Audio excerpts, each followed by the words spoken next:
Good morning everyone. दोस्तों आज है फरवरी 7 2023 और हम लोग करने वाले हैं द हिंदू न्यूज़पेपर के एनालिसिस। मेरा नाम है सितेंद्र चौधरी और आज फिर से हम लोग कुछ टॉपिक्स यहाँ पे करने वाले हैं। तो कौन कौन से टॉपिक रहेंगे आज वो ब्रीफली देख लेते हैं। तो अपॉइंटमेंट ऑफ जजेस के बारे में एक थोड़ी सी अनफॉर्चुनेट डेवलपमेंट यहाँ पे हुई है, वो क्या है थोड़ा बात करेंगे। कोलेजियम सिस्टम के बारे में थोड़ा सा बात कर सकते हैं।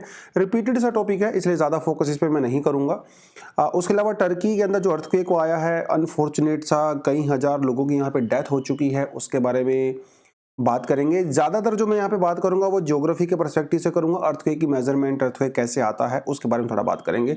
उसके अलावा एक बहुत ही ज़बरदस्त डेवलपमेंट हुआ है भैया, हमारा जो एयरक्राफ्ट कैरियर है वहाँ के उसके ऊपर, तो इंडिजेनस जो एयरक्राफ्ट है हमारा विक्रांत, ठीक है, इसने कमाल का काम किया है। वो क्या है आपको बताऊंगा। अच्छा आर्टिकल है ये भी, आप इसको पढ़ सकते हो। जीएस पेपर 3 के पर्सपेक्टिव से भी, 2 के पर्सपेक्टिव से भी, प्रीलिम्स के पर्सपेक्टिव से भी आप ये थोड़ा देख सकते हो। डीप फेक के बारे में बात करेंगे। आज का ये जो टेक्स्ट सेक्शन है, थोड़े समय पहले भी हम लोग एक बार डीप फेक के बारे में बात किया था। एक्चुअली हम लोग डीप फेक के बारे में 2 बार बात कर चुके हैं। एक बार हम लोग डीप फेक वीडियो के बारे में बात कर चुके हैं, एक बार हम लोग डीप फेक ऑडियो के बारे में बात कर चुके हैं। इसका क्या एडवांटेज है, क्या टेक्नोलॉजी होती है, कौन कौन से डिसएडवांटेजेस हो सकते हैं। अच्छा आर्टिकल है, आपके एग्जाम में डेफिनेटली यहाँ से सवाल आएगा।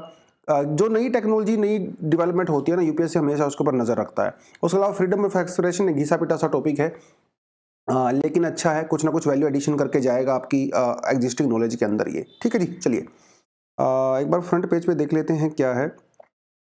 Supreme Court to hear plea to annul lawyers elevation as जजेस। देखिए यहाँ पे कई सारी चीजें इन्होंने एक साथ डाल दी है। प्ली का मतलब आप समझ ही गए होंगे। प्ली मतलब जो वहाँ पे एप्लीकेशन डाली जाती है, राइट, उसे प्ली कहते हैं। एन्यूल का मतलब होता है रद्द करना, खत्म करना, रिमूव करना, ठीक है। एलिवेशन का मतलब होता है प्रमोशन करना, किसी के एग्जिस्टिंग स्टेटस से ऊपर उठाना, उसे एलिवेशन कहते हैं। तो सुप्रीम कोर्ट के अंदर अभी एक प्ली एप्लीकेशन डाली गई है जिसमें कुछ जजेस के एलिवेशन के लिए ऑब्जेक्शन किया गया है। देखिए वैसे आपको मैं बताता चलता हूँ क्या मामला है यहाँ पे। तो विक्टोरिया गौरी, ठीक है, ये एक बहुत ही जानी मानी है, वैसे तो एक लॉयर हैं ये, और मद्रास हाई कोर्ट के अंदर। तो सुप्रीम कोर्ट के कोलेजियम सिस्टम ने इनके नाम को रिकमेंड किया था सुप्रीम कोर्ट में जज बनने के लिए, ठीक है, जज। तो इनका होना था भैया प्रमोशन, डायरेक्ट लॉयर से जज। कुछ चलिए कोई बात नहीं, बहुत होता रहता है, इसमें कोई बड़ी बात है नहीं। अब समस्या यहाँ पे ये खड़ी होगी जब इनके नाम को, अभी सेंट्रल गवर्नमेंट ने इसके नाम को क्लियर कर दिया है, ठीक है, अब मतलब अपॉइंटमेंट होने वाली है, लेकिन अभी समस्या खड़ी हो गई। समस्या ये खड़ी हो गई कि मद्रास हाई कोर्ट के अंदर बहुत सारे जजेस ने, और सॉरी लॉयर्स ने, जो वहाँ का बार है, उन्होंने बहुत अर्जेंट हियरिंग के लिए एप्लीकेशन डाला सुप्रीम कोर्ट में। अब वो क्यों डाला ये बड़ा इंटरेस्टिंग है।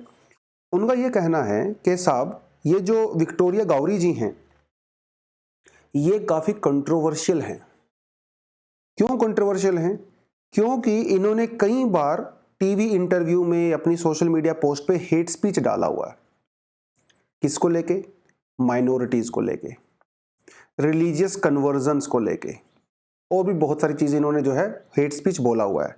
तो आप एक ऐसे लॉयर को कैसे सुप्रीम कोर्ट का जज बना सकते हो जिनके विचार इतने सारे हेटफुल हैं, वो भी खासकर माइनॉरिटी कम्युनिटीज को लेके। अब ये तो मामला भैया यहाँ पे फंस गया, क्योंकि कॉलेजियम सिस्टम ने उन्होंने रिकमेंड किया था, कोर्ट सेंट्रल गवर्नमेंट ने इसको क्लियर भी कर दिया है, अपॉइंटमेंट होने वाली है, लास्ट स्टेज पे ये सब चीजें यहाँ पे हो रही हैं। अब यहाँ पे ना दोनों सिस्टम का फेलियर नजर आता है। कॉलेजियम सिस्टम का फेलियर भी नजर आता है, क्योंकि भाई आप अगर किसी को रिकमेंड कर रहे हो तो कम से कम पहले उसका पिछला रिकॉर्ड देख तो लो, किस नाम पे आप रिकॉर्ड देख रहे हो ना, वो भी बड़ी बात है। सेंट्रल गवर्नमेंट का फेलियर यहाँ पे नजर आता है, क्योंकि फाइल पहले तो हमारे आईबी के पास जाती है, इंटेलिजेंस ब्यूरो के पास जाती है, वो नाम, वो भी उसका पिछला पूरा रिकॉर्ड देखते हैं, ठीक है। आपने उसका नाम क्लियर कर दिया। थोड़े समय पहले आपको पता है कि एक जज थे जो गे थे, ठीक है, तब तो आपने ऑब्जेक्शन क्रिएट कर दिया, तब तो आपने उनका स्विट्जरलैंड का रिकॉर्ड तक भी निकलवा लिया। और ये जो मिस गौरी हैं, इनका तो रिकॉर्ड पूरे पब्लिक के अंदर पड़ा हुआ है, आप कैसे इग्नोर कर सकते हो? और अगर बाई चांस आपको जानते हुए भी कि ये हेट स्पीच को सपोर्ट करती हैं और उन्होंने जो वो सब बोला हुआ है, अगर फिर भी अगर आपने नाम क्लियर कर दिया है तो फिर आपकी नीयत के ऊपर सवाल खड़े होते हैं। तो ये दोनों सिस्टम का यहाँ पे फेलियर नज़र आता है। बड़ी एक अनफॉर्चुनेट सा और एक बड़ा यूनिक सा सिचुएशन यहाँ पे बन गया है। और ऐसा नहीं कि ऐसा पहली बार हुआ है, 1992 के अंदर भी एक ऐसा सिचुएशन आया था जब कोर्ट ने बिल्कुल आखिरी टाइम पे उनके नाम को एन्यूल कर दिया था, रद्द कर दिया था। लेट्स सी आगे क्या होता है। और टर्की के अंदर एक बहुत अनफॉर्चुनेट इंसिडेंट हुआ है भाई, और टर्की और सीरिया में बेसिकली मैं इसकी लोकेशन दिखा देता हूँ आपको। हालांकि अभी तक तो सिर्फ 2600 पीपल को ही बोल रहे हैं, लेकिन ऐसा माना जाता है कि अभी बहुत सारे लोग वहाँ पे बिल्डिंग्स के अंदर दबे हुए हैं अनफॉर्चुनेटली। ठीक है, तो कोलेजियम सिस्टम का थोड़ा सा मैंने आपको ये सेल्फ स्टडी के लिए कंटेंट डाल दिया है। पुराना कंटेंट है, नया नहीं है, आप इसको थोड़ा सा पढ़ सकते हैं। और इंडिया ने तो ऑफ कोर्स, और ये भी वही है, कोलेजियम सिस्टम वाला ही ये टॉपिक है। ठीक है, ये नहीं, पहले इस पे जाएंगे हम लोग, या पहले यहाँ पे जाएंगे। ये कौन सा टॉपिक है, हाँ इस पे बाद में जाएंगे, इस पे जाएंगे पहले। ये टॉपिक मैंने ऊपर इंक्लूड नहीं किया था यहाँ वाले उसमें कॉन्टेक्स्ट में, बट अब हम इसको करेंगे। ठीक है, शेड्यूल ट्राइब वाला। तो यार 2600 से ज़्यादा डेथ हो चुकी है सीरिया में अभी तक, मतलब अभी फ्यूचर में ऑफ कोर्स और ज़्यादा आएंगे। अनफॉर्चुनेट सा इंसिडेंट हुआ है। और आप यहाँ पे देख सकते हो कि एपिक सेंटर जो है, ठीक है, वो यहाँ पे है एपिक सेंटर, और एक एपिक सेंटर यहाँ पे है। बेसिकली 2 अर्थक्वेक आए हैं, और इन 2 अर्थक्वेक के बाद छोटे छोटे और अर्थक्वेक भी आते हैं, जिसे आफ्टर शॉक कहते हैं। मतलब जैसे एक बड़ा अर्थक्वेक आ जाता है ना, उसके बाद छोटे छोटे भी आते हैं।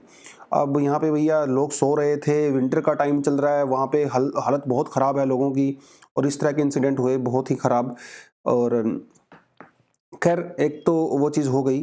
ठीक है, आपको यहाँ पे जैसा भी यहाँ पे क्लियर देख सकते हो, ये सीरिया का सिटी है अलेप्पा। यहाँ पे भी काफ़ी ज़्यादा शेकिंग हुई है, अर्थक्वेक के झटके देखने को मिले हैं। यहाँ पे भी कुछ डेथ हुई हैं अनफॉर्चुनेटली। तो ये कुछ चीज़ें हैं, थोड़ा सा आप लोकेशन वाइज इसको देख ही सकते हो। ठीक है, इधर टर्की है, इधर सीरिया है, साइप्रस है। ज्योग्राफी के पर्सपेक्टिव से आपको क्या करना रहता है कि मेडिटेरेनियन ओशियन को कौन कौन सी कंट्री जो है वो सराउंड करती हैं, टर्की के आसपास कौन कौन सी कंट्री हैं, सीरिया के पास कौन कौन सी कंट्री होती हैं, वो तो ज्योग्राफी में जो है मैप बेस्ड क्वेश्चन आप आराम से कर ही लेते हो।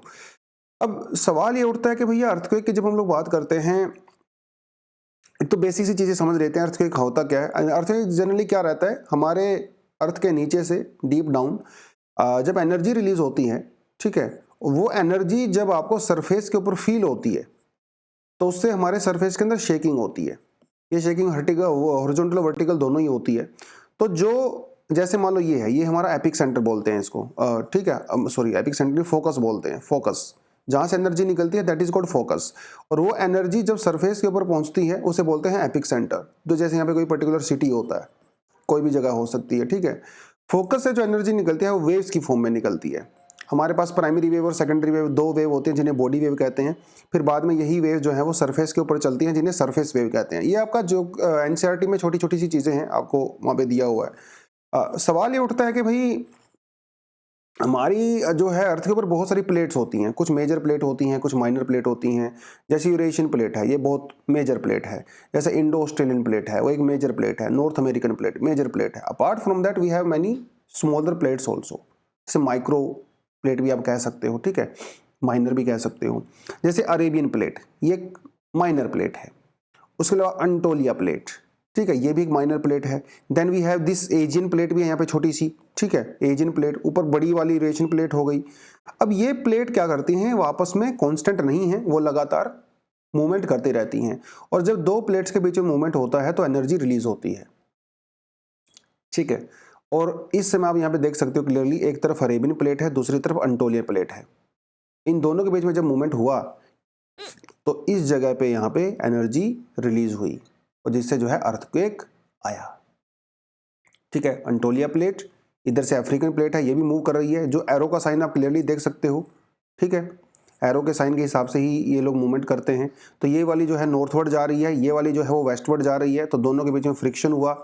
ठीक है, और अर्थक्वेक जो है वो यहाँ पे आया। आप यहाँ देख सकते हो, ये जो गज़ापिटम ये सिटी है, यहाँ पे इसका एपिक सेंटर रहा अनफॉर्चुनेटली सा। ये प्लेट आप जो है यहाँ पे इन्होंने दोबारा से दिखाया हुआ है, तो प्लेट की मूवमेंट के हिसाब से।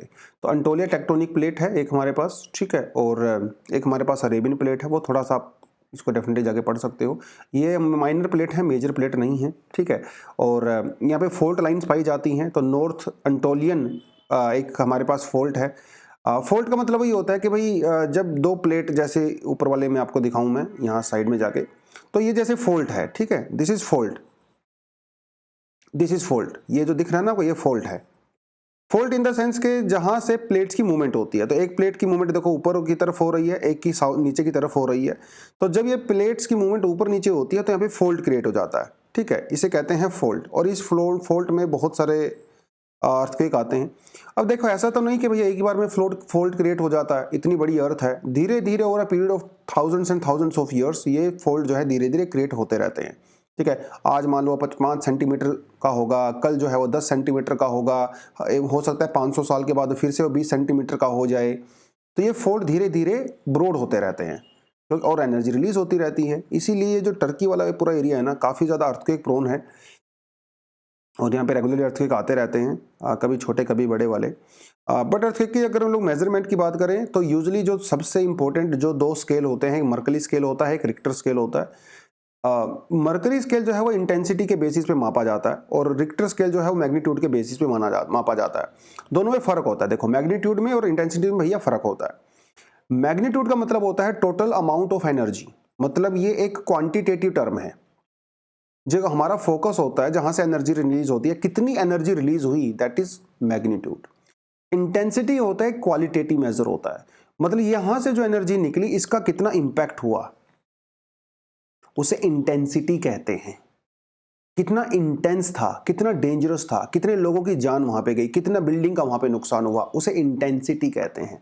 तो इंटेंसिटी के बेसिस पे मर्कली स्केल और इसके बेसिस पे रिक्टर स्केल कहा जाता है।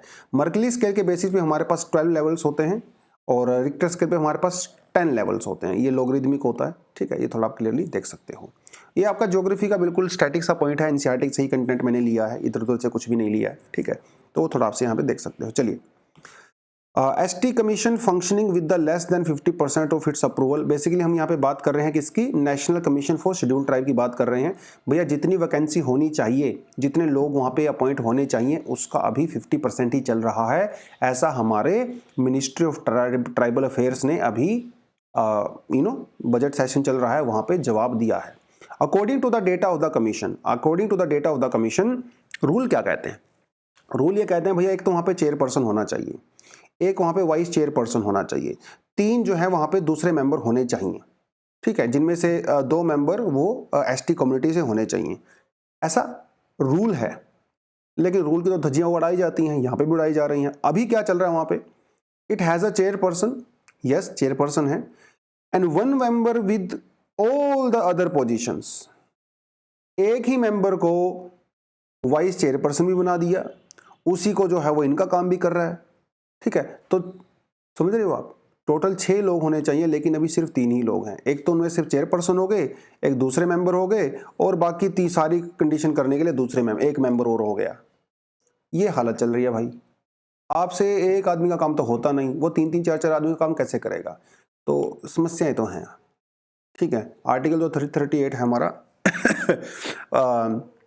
और फिर बाद में हम लोगों ने उसके अंदर अमेंडमेंट किया आर्टिकल 338A, जिसमें हम लोगों ने इसको जो है एक कॉन्स्टिट्यूशनल बॉडी बना दिया। पहले कॉन्स्टिट्यूशनल बॉडी नहीं हुआ करता था, ठीक है। तो एक chairperson, vice chairperson, 3 other member, तो टोटल मिला के जो है यहाँ पे 3, 4 और 5 लोग होने चाहिए, ठीक है। लेकिन अभी सिर्फ 2 ही लोग काम कर रहे हैं, तो ये थोड़ा सा आपको पता होना चाहिए, ठीक है। और क्योंकि कॉन्स्टिट्यूशनल बॉडी है, और हमारे जो कॉन्स्टिट्यूशनल हेड होते हैं प्रेसिडेंट होते हैं, तो वो प्रेसिडेंट के द्वारा ही इनको अपॉइंट किया जाता है। चेयरमैन और वाइस चेयरपर्सन और दूसरे जो मेंबर होते हैं, इनका जो टेन्योर होता है वो 3 साल का होता है, और एक बार अगर 3 साल इनका खत्म हो जाता है टेन्योर, उनको दोबारा आप अपॉइंट नहीं कर सकते एक बार में, ठीक है जी, टाटा बाय बाय उनका हो जाता है।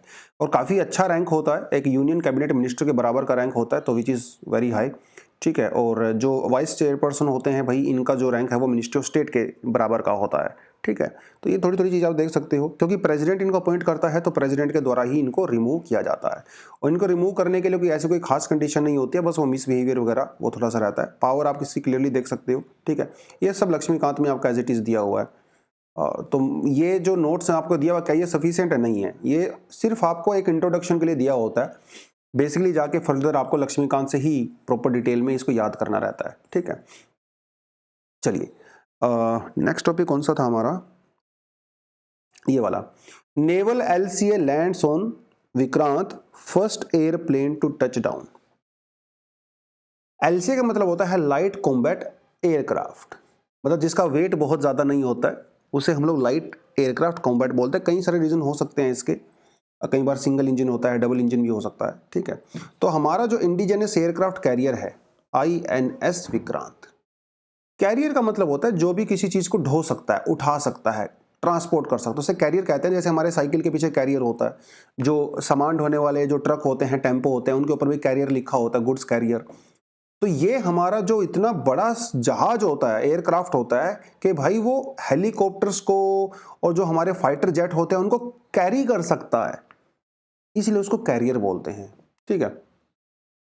मजेदार बात यह है कि हमारा जो इंडिजेनस समझ रहे हो ना, कि जो हम लोगों ने खुद बनाया हुआ है, हमारा इंडिजेनस खुद के घर का बनाया हुआ एयरक्राफ्ट कैरियर जिसका नाम है INS विक्रांत, उसके ऊपर टेस्टिंग चल रही थी और उस टेस्टिंग में हम लोगों ने खुद का बनाया हुआ लाइट कॉम्बैट एयरक्राफ्ट LCA उसके ऊपर हम लोगों ने उतारा, लैंडिंग भी किया, टेक ऑफ भी किया, है ना, जबरदस्त चीज।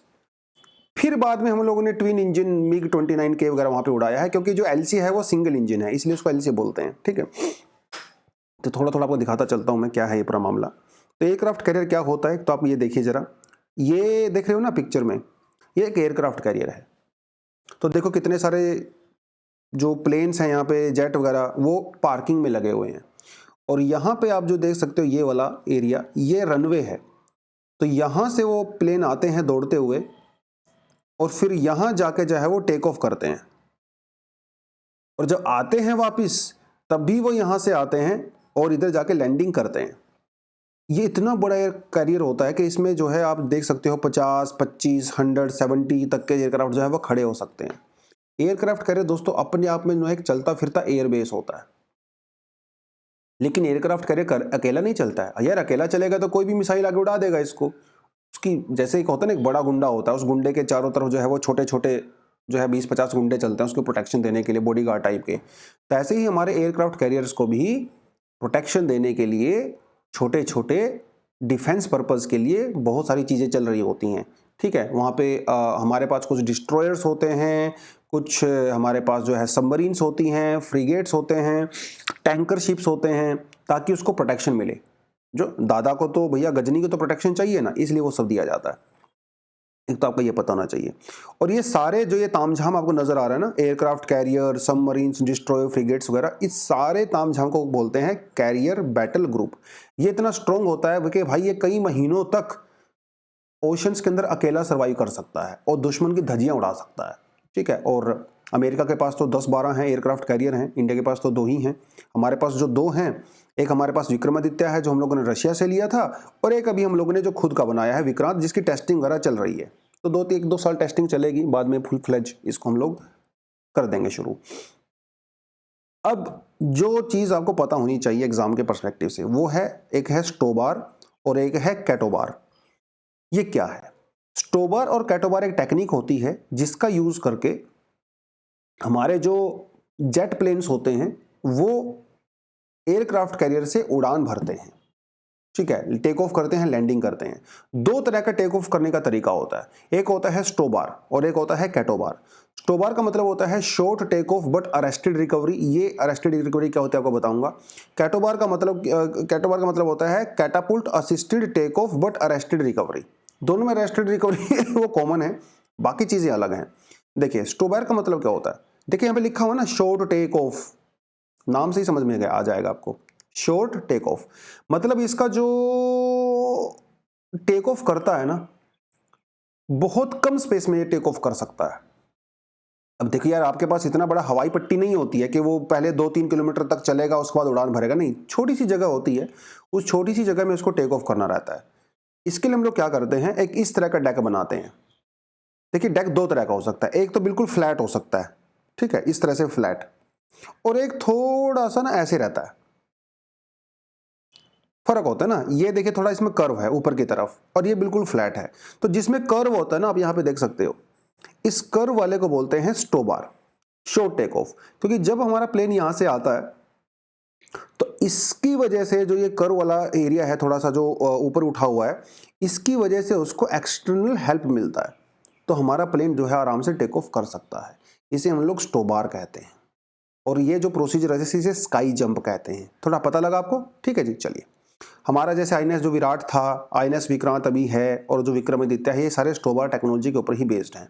अरेस्टेड रिकवरी थोड़ी देर में बताऊंगा आपको। कैटोबार में जो है वो प्लेन होता है, इस तरह से प्लेन होता है, ठीक है। लेकिन इसकी टेक्नोलॉजी थोड़ी डिफरेंट होती है। इसमें क्या करते हैं हम लोग ना, कैटापुल्ट लगाते हैं, ठीक है। कैटापुल्ट लगाते हैं। कैटापुल्ट क्या होता है ये भी दिखाना पड़ेगा आपको। देखिए यहाँ पे दिखा देता हूँ जूम करके। ये जो मशीन से आपको नजर आ रही है ना आगे की तरफ, इसे कैटापुल्ट बोलते हैं। आपको हल्की सी ऊपर नजर आ रही है, लेकिन ये बहुत सारी नीचे की तरफ होती है, बेस के नीचे होती है। ये कैटापुल्ट क्या करता है, प्रेशर क्रिएट करता है।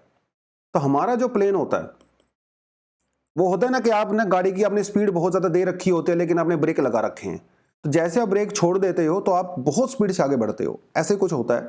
ये प्रेशर क्रिएट करता है, और हमारा जो प्लेन होता है बेसिकली उसकी ऑलरेडी स्पीड काफी ज्यादा होती है, लेकिन इसकी वजह से उसके अंदर ब्रेक लगे रहते हैं, प्रेशर वाले ब्रेक लगे रहते हैं। लेकिन जैसे ही आप इसको रिमूव करते हो, कैटापुल्ट को रिमूव करते हो, तो हमारा प्लेन बहुत स्पीड के साथ दौड़ता है। यूजुअली क्या होता है, प्लेन धीरे धीरे चलेगा, धीरे धीरे फिर स्पीड पकड़ता है, लेकिन यहाँ पे ऐसा नहीं होता। जैसे ही कैटापुल्ट आप रिमूव करते हो तो एकदम बहुत स्पीड के साथ जाता है। तो छोटे डिस्टेंस में भी जो है वो फ्लैट सरफेस पे भी जा सकता है। अमेरिका में के द्वारा बनाए गए कई सारे ऐसे हैं जो कैटापुल्ट टेक्नोलॉजी पे बेस्ड होते हैं। अब यहाँ पे बात करते हैं अरेस्टेड रिकवरी की। भाई ये क्या चीज होती है? देखिए आपको पता है कि भैया लैंडिंग और टेक ऑफ के लिए थोड़ा सा सरफेस होता है ना, बहुत ज्यादा सरफेस तो होता नहीं है। तो भाई इतने छोटे से सरफेस के ऊपर कैसे लैंडिंग होगी? भाई गलती से वो जो प्लेन है वो नीचे समंदर में गिर गया तो, क्योंकि इतने स्पीड से अगर कोई जेट आ रहा है तो उसको लैंडिंग करने के लिए बहुत जगह चाहिए।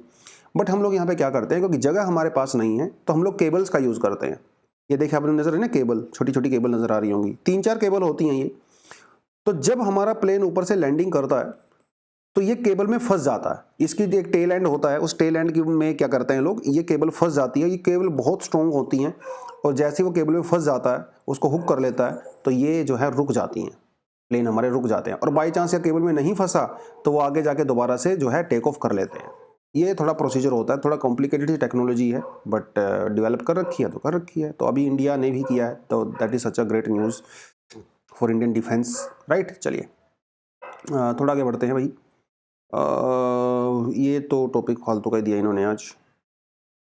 हाँ, टेक्स्ट सेक्शन में हम लोग कर सकते हैं voice deep fake, how they are generated, used, misused and differentiated.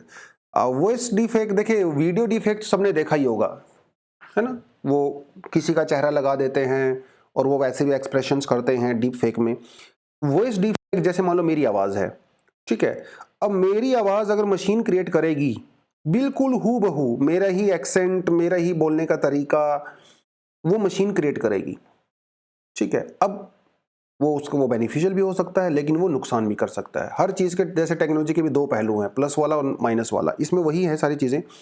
तो स्पीच सिंथेसिस, वॉइस क्लोनिंग एक सॉफ्टवेयर है जिसका नाम है 11 लैब्स, ठीक है। तो 11 लैब ने क्या किया, अभी वॉइस डीप फेक का यूज करके कई सारे सेलिब्रिटी जैसे एमा वॉटसन, जो रोगन वगैरह का यूज करके रेसिस्ट, अब्यूजिव और वायलेंट कमेंट दिए हैं। मान के चलिए कल को आप डीप फेक टेक्नोलॉजी का यूज करके, या मेरी एक तरह से ना समझ ले मिमिक्री है, जैसे लोग अमिताभ बच्चन, शाहरुख खान की मिमिक्री करते हैं ना सेलिब्रिटीज की, ये मिमिक्री है। लेकिन ये मिमिक्री जो है आदमी के द्वारा नहीं की जाती, मशीनों के द्वारा की जाती है। एज इट इज हूबहू आप बता ही नहीं सकते।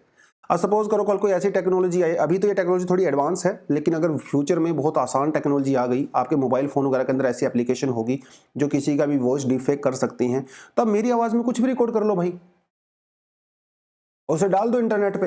अब मोदी जी की आवाज में कुछ भी रिकॉर्ड कर लो, डाल दो उसको इंटरनेट पे, ठीक है। अब वो देखो वीडियो तो डीफेक पहले से आया हुआ है, अगर आप उस वीडियो डीफेक को ऑडियो डीफेक के साथ यूज कर लो तो लोग तो यही समझेंगे कि अरे यार ये फलाना नेता जो है वो तो हमें मारने की बात कर रहा है।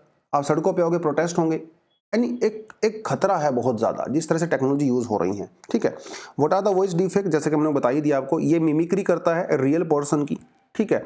अभी जो ये टेक्नोलॉजी है थोड़ी एडवांस है, तो इसमें आपको 2 दिन, 4 दिन, 5 दिन, हफ्ता भर भी लग सकता है। काफी हाई टाइप के कंप्यूटर चाहिए आपको, अच्छी पावर वाले।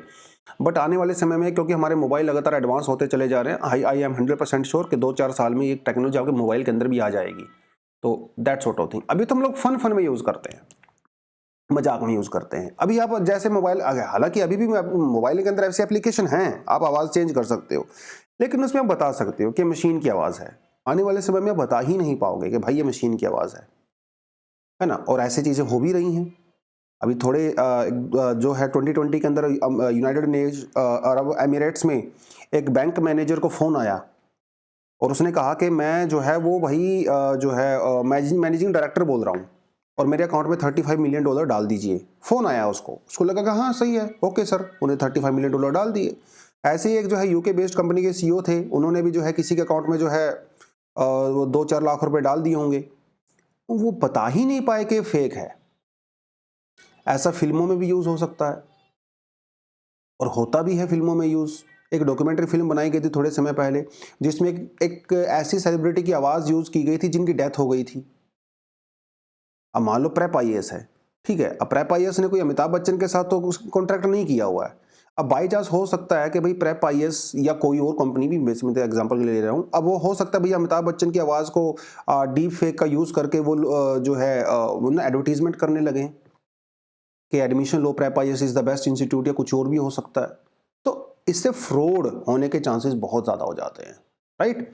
ये सारी चीज़ें हैं जो कि काफ़ी स्केरी है ऑफ कोर्स, अगर मिसयूज़ होता है इस तरह से, और हो भी रहा है। कई सारे टूल्स हैं जिनका यूज़ किया जा रहा है इसके लिए, लेकिन इसको डिटेक्ट कैसे करेंगे, ठीक है। तो अभी तक हमारे पास कोई ऐसी फुल प्रूफ टेक्नोलॉजी नहीं है कि इनको हम लोग प्रॉपर तरीके से डिटेक्ट कर सकें। हालांकि कोशिश जारी है, ब्लॉकचेन टेक्नोलॉजी का यूज़ हो रहा है, वाटरमार्क का यूज़ हो रहा है, बट अभी तक बहुत अच्छा कुछ हम लोग नहीं कर रहे हैं, क्योंकि ये चीज़ें जब तक गवर्नमेंट के लेवल पे नहीं होंगी तब तक कुछ नहीं हो सकता। अब प्राइवेट कंपनी को तो इसमें कोई ज़्यादा बेनिफिट है नहीं। अब प्राइवेट कंपनी भी तभी करेगी जब उसको पैसा मिलेगा भाई, पैसे बिना कोई कुछ नहीं करता है। तो वही चीज़ें हैं, लेट्स सी क्या होगा फ्यूचर में। अभी तो इसमें कुछ ऐसा वो, हालांकि बहुत बेनिफिट भी होंगे इसके, इसमें कोई डाउट नहीं है। कॉल सेंटर वगैरह में और बहुत सारे लोगों को हेल्प मिल सकती है आर्टिफिशियल इंटेलिजेंस का यूज़ करके, जिसको हम लोग कंबाइन करते हैं, बहुत कुछ हेल्प मिलेगा आपको, बट नुकसान भी है, ठीक है। चलिए, आर्टिकल है भाई the freedom of the speech and the adolescent India. देखिए यहाँ पे ना कई सारी चीज़ें इन्होंने बता रखी हैं, कुछ चीज़ें मुझे ठीक लगी, कुछ चीज़ें थोड़ी ऐसी ही थी। अडोलेसेंट का मतलब होता है कि जब आपकी एज 13, 14, 15, 16, 17, 18 साल होते हैं, बेसिकली टीन एज जब आप होते हो, उसे अडोलेसेंट एज बोलते हैं। एक बच्चा होता है, ठीक है, आप बच्चा होने के बाद अडोलेसेंट बनते हो, अडोलेसेंट बनने के बाद आप अडल्ट बनते हो, अडल्ट बनने के बाद आप जो है क्या बनते हो, ओल्ड एज में चले जाते हो। ये एक इंसान की ज़िंदगी की प्रोग्रेस होती है, और जैसे जैसे आप बचपन से लेके बूढ़े होते रहते हो, आपके अंदर मैच्योरिटी आती रहती है, चीज़ों को समझने की, चीज़ें देखने का तरीका बदलता रहता है, राइट। ऐसे ही नेशन के अंदर भी होता है। एक जो नेशन होता है, राष्ट्र होता है, वो भी ऐसे ही काम करता है, यानी उसकी जो आवाम है, जो देश में जो लोग रहने वाले होते हैं, वो भी ऐसे ही काम करते हैं। तो एक देश बच्चा होता है, फिर एडोलेसेंट आता है, टीनेज, फिर वो अडल्ट बनता है, और फिर वो ओल्ड हो जाता है। कैसे डिसाइड होगा कि वो देश अभी अडल्ट है या बच्चा है या एडोलेसेंट है? उसके बिहेवियर से। उसका बिहेवियर यानी कि वहाँ की सरकार का बिहेवियर, वहाँ के लोगों का बिहेवियर, वो डिसाइड करेगा। तो इंडिया की जब बात होती है, तो इंडिया अभी कौन सी स्टेज में है, वो हमारे उसके कई पैरामीटर हो सकते हैं, जिसमें से एक है फ्रीडम ऑफ स्पीच। अभी इनका ये कहना है कि इंडिया एडोलेसेंट स्टेज में है, अभी हम लोग मैच्योरिटी वाली स्टेज में नहीं आए हैं। बचपन वाली स्टेज हमारी चली गई है, ठीक है, अभी एडोलेसेंट एज में है। एडोलेसेंट में एज में क्या हम लोग कैसा बिहेव करते हैं, आप खुद सोच कर देखिए। आप में से बहुत सारे बच्चे ऐसे होंगे जो एडोलेसेंट एज में या तो होंगे या अभी अभी बाहर आए होंगे।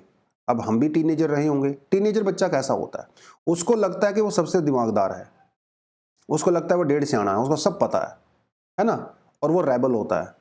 अगर कोई उसकी बात को काटता है तो उसको लगता है ये उसको, मतलब पेरेंट्स या समाज, वो रेबल होता है, वो किसी की बात मानता नहीं, उसको लगता है कि बस सारी दुनिया उसकी मुट्ठी में है ना। अग्रेशन होता है उसके अंदर खूब सा एनर्जी होती है। अब कोई एनर्जी को पॉजिटिव तरीके से लेके जाता, कोई नेगेटिव तरीके से लेके जाता, बट होती तो है ना। तो एक एडोलेसेंट का ऐसा करैक्टर होता है, एनर्जी होती है, अग्रेसिव होता है, रेबल होता है ना, सवाल करता है सिस्टम के ऊपर, वैल्यूज को चैलेंज करता है, राइट, वो सब रहता है। अब उसके बहुत सारे पॉजिटिव एस्पेक्ट भी होते हैं, नेगेटिव भी होते हैं, वो मैं सिर्फ नेगेटिव नहीं कह रहा हूँ। अगर आप चैलेंज नहीं करोगे, सवाल नहीं उठाओगे, तो नई वैल्यूज कैसे क्रिएट होंगी। हर जनरेशन यही करती है ना, हमारे से पिछले वाली 50 जनरेशन ने भी यही किया, और इसी तरह से कल्चर इंप्रूव होता है। आज वही जनरेशन कर रही है, आने वाली 50 जनरेशन भी करेंगी, समझ रहे हो। हर जनरेशन का अपना एक वैल्यू एडिशन होता है, वो अपने हिसाब से सोसाइटी को मोल्ड करते हैं।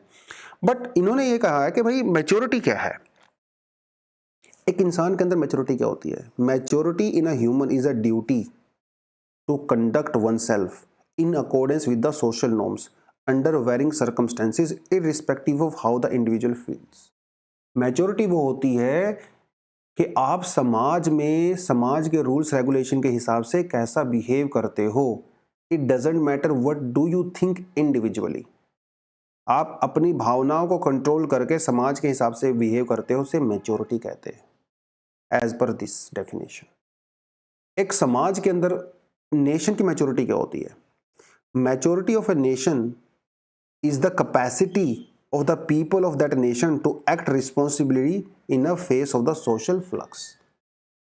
समाज की मैच्योरिटी किससे पता लगती है, जब समाज में चीजें ठीक नहीं चल रही होती हैं, जब लड़ाई झगड़ा चल रहा होता है, जब हेट स्पीच चल रही होती है, उस समय समाज के लोग कैसे मैच्योरिटी के साथ बिहेव करते हैं। क्या वो सड़कों पे आके मारते काटते हैं लोगों को, या फिर वो समझदारी से डिसीजन लेते हैं, भाईचारा बना के रखते हैं। क्या वो कॉन्स्टिट्यूशन की रिस्पेक्ट करते हैं, या फिर वो कॉन्स्टिट्यूशन को फाड़ देते हैं।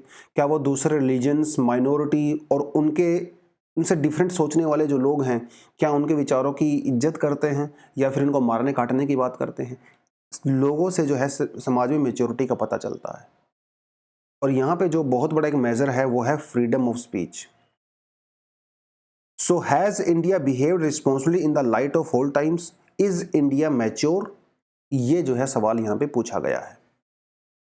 ठीक है, freedom of speech is one of the most cherished freedom जो हमारे कॉन्स्टिट्यूशन ने हमें प्रोवाइड कराई है। देखिए, अगर आप इंडिया के इतिहास को या किसी भी देश के इतिहास को उठा के देखो, फ्रीडम ऑफ स्पीच आपके पास हमेशा नहीं था। अब राजा महाराजा हुआ करते तो पहले तो भाई, हाँ, आपके पास फ्रीडम ऑफ स्पीच हुआ करती थी अपनी फैमिली में, अपने गांव में, समाज में, वो भी कुछ लेवल तक, लेकिन आपके पास उतनी फ्रीडम ऑफ स्पीच नहीं थी। अगर आपने राजा के खिलाफ कुछ भी बोल दिया या उसके मंत्रियों संतरियों के खिलाफ कुछ भी बोल दिया तो भैया चौराहे में खड़ा करके आपको फांसी पे लटका देंगे। फ्रीडम ऑफ स्पीच नहीं है। बहुत सारी टर्म्स एंड रेगुलेशंस होती थी फ्रीडम ऑफ स्पीच के ऊपर, लेकिन आज हम लोग एब्सोल्यूट फ्रीडम की बात करते हैं। आज आप गवर्नमेंट को कुछ भी बोल सकते हो, ठीक है। आप प्रधानमंत्री को बोलिए, चीफ मिनिस्टर को बोलिए, गवर्नर को बोलिए, प्रेसिडेंट को बोलिए, सुप्रीम कोर्ट के जजेस को बोलिए, कुछ भी बोल रहे हैं लोग सोशल मीडिया पे, समाज में, सड़कों पे आके, है ना। कोई आपको मार नहीं रहा है, कोई नहीं मार रहा है। हाँ, कई इंसिडेंट हो सकते हैं और वही हमारी मैच्योरिटी को शो करते हैं, लेकिन पुराने जमाने जैसा नहीं है कि आपने राजा के खिलाफ कुछ भी बोल दिया तो खत्म है कहानी, समझो भैया, राम नाम सत्य है। ये फ्रीडम ऑफ स्पीच वाला कॉन्सेप्ट जो है ना, ये मॉडर्न कॉन्सेप्ट है, ये एक वेस्टर्न कॉन्सेप्ट है जो एब्सोल्यूट फ्रीडम ऑफ स्पीच की बात करता है, जो ये कहता है कि आप अपने रूलर के अगेंस्ट भी बोल सकते हो अगर आपको उसकी बातें पसंद नहीं आती है तो। और ये जो कॉन्सेप्ट है वो बेसिकली वोल्टेयर और रोजे लेके आए थे। वोल्टेयर एक फिलोसफर थे, फ्रेंच रेवोल्यूशन से इनका काफी अच्छा रिलेशन है, आप उसको पढ़ भी सकते हो। वोल्टेयर का ये कहना था, I wholly disapprove of the what you say and will defend the death your right to say it। ये बहुत बड़ी बात है। वोल्टेयर ये कहता है कि भाई भले ही मुझे तुम्हारी बात पसंद ना आ रही हो, फिर भी मैं तुम्हारे अधिकार का मरते दम तक सपोर्ट करूंगा ताकि तुम कह सको। तुम्हारे बोलने के अधिकार का मैं मरते दम तक सपोर्ट करूंगा, चाहे मुझे तुम्हारी बात रत्ती भर भी पसंद ना आ रही हो। ये कितनी मैच्योरिटी वाली बात है यार, कि मुझे तुम्हारी बात पसंद नहीं, मुझे तुम्हारी शक्ल पसंद नहीं, फिर भी मैं तुम्हारे अधिकार की रक्षा करूंगा ताकि तुम ये बोल सको। और वही चीज मैं खुद से भी एक्सपेक्ट करता हूं। चाहे तुम्हें मेरी बात पसंद ना हो, मैं चाहता हूं तुम मेरी बात को रिस्पेक्ट करो, मानो या ना मानो, लेकिन मेरे अधिकार की रिस्पेक्ट करो। अधिकार तो सबके पास है। ये है भैया फ्रीडम का real meaning as per western notions and as per today's constitution as well. तो कहां है वो लाइन फ्रीडम? क्या फ्रीडम एब्सोल्यूट है? बात, अब सवाल ये खड़ा होता है, नहीं, फ्रीडम बिल्कुल भी एब्सोल्यूट नहीं है।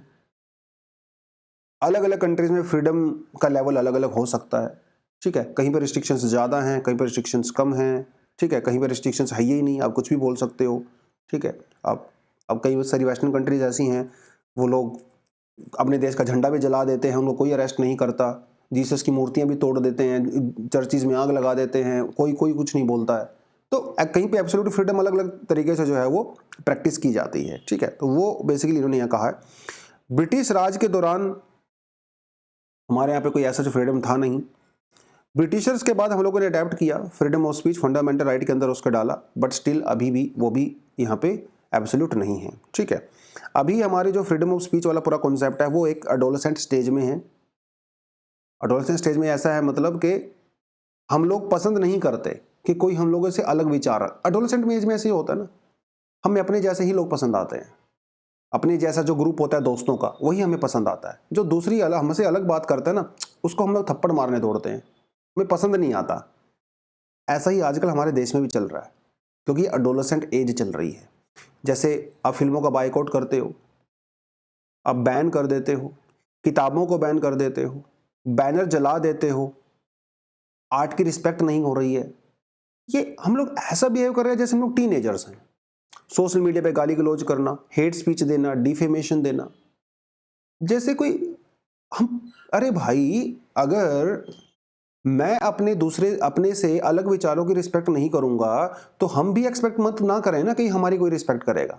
अगर किसी के अलग विचार हैं तो हैं, हमारे भी तो किसी से अलग विचार हैं। तो अगर हम लोग ये चाहते हैं कि वो हमारे विचारों की रिस्पेक्ट हो तो हमें दूसरे के विचारों की तो रिस्पेक्ट करनी पड़ेगी, बट ऐसा हो नहीं रहा है। कुछ लोग हाइपर अग्रेसिव हो रहे हैं, वो लोग टॉलरेट ही नहीं कर सकते, कोई उनसे अलग सोच सकता है। ये एक एडोलेसेंट, एक नेशन, एक टीनेजर नेशन की निशानी है। हमारी सिविलाइजेशन बहुत बहुत मैच्योर है, सिविलाइजेशन इतनी पुरानी सिविलाइजेशन है, लेकिन फ्रीडम ऑफ स्पीच वाला कॉन्सेप्ट अभी नया है। यही तो बात इसने बोला है ना, as a nation we are very mature, as a civilization one of the oldest civilization. But ये जो नया कॉन्सेप्ट है फ्रीडम ऑफ स्पीच, क्योंकि हिस्टोरिकली हम लोगों ने इसको प्रैक्टिस नहीं किया है बहुत ज्यादा, और जब हमारे कॉन्स्टिट्यूशन ने हमें दे दिया है तो इसे हम लोग पूरी तरह से एक्सेप्ट नहीं कर पा रहे हैं ना। अनपॉपुलर जो स्पीच होते हैं उसको सप्रेस करते हैं, कितनी सारी हेट स्पीच चलती हैं भाई, है ना, फ्री स्पीच के नाम पे, वो सब चीज़ रहती हैं। और फिर भीड़ का सहारा लेते हैं ओपिनियन को दबाने के लिए, है ना। 20-50 लोग, 100 लोग आ जाते हैं एकदम से, है ना। तो क्योंकि उसका कोई चेहरा तो होता नहीं, अनोनिमिटी होती है, तो अपोजिशन के विचारों को यहाँ पे बंद किया जाता है। अब सवाल यहाँ पे उठता है कि भैया फ्रीडम ऑफ स्पीच कौन एक्सरसाइज करेगा? क्या वो स्टेट करेगा या वो इंडिविजुअल करेगा? मतलब जैसे अगर स्टेट, अगर गवर्नमेंट आपके फ्रीडम ऑफ स्पीच को वायलेट करती है तो आप सुप्रीम कोर्ट में जा सकते हो, क्योंकि आगे फंडामेंटल राइट का वायलेशन है, with some terms and condition of course.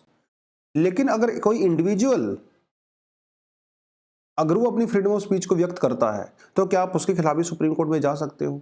देखिए, जो फंडामेंटल राइट होते हैं वो स्टेट के अगेंस्ट में होते हैं, स्टेट से प्रोटेक्शन प्रोवाइड कराते हैं, लेकिन क्या वो प्राइवेट इंडिविजुअल से भी प्रोटेक्शन प्रोवाइड करवाते हैं?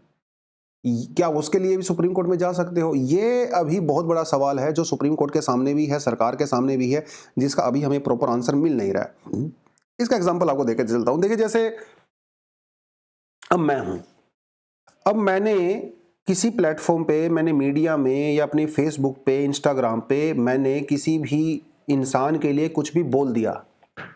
मान लो मैंने अमिताभ बच्चन के खिलाफ कुछ भी बोल दिया, मान के चलो, ठीक है, मैंने सचिन तेंदुलकर के खिलाफ कुछ भी बोल दिया, करे तुम्हारे तो वहाँ पे करप्शन तुमने किया था, तुम्हारे तो पनामा पेपर के अंदर तुमने तो कंपनियां खोल रखी हैं, मैंने कुछ भी बोल दिया मान लो। अब ये मेरा फ्रीडम ऑफ स्पीच है, लेकिन ये सचिन तेंदुलकर के ऊपर अटैक भी है।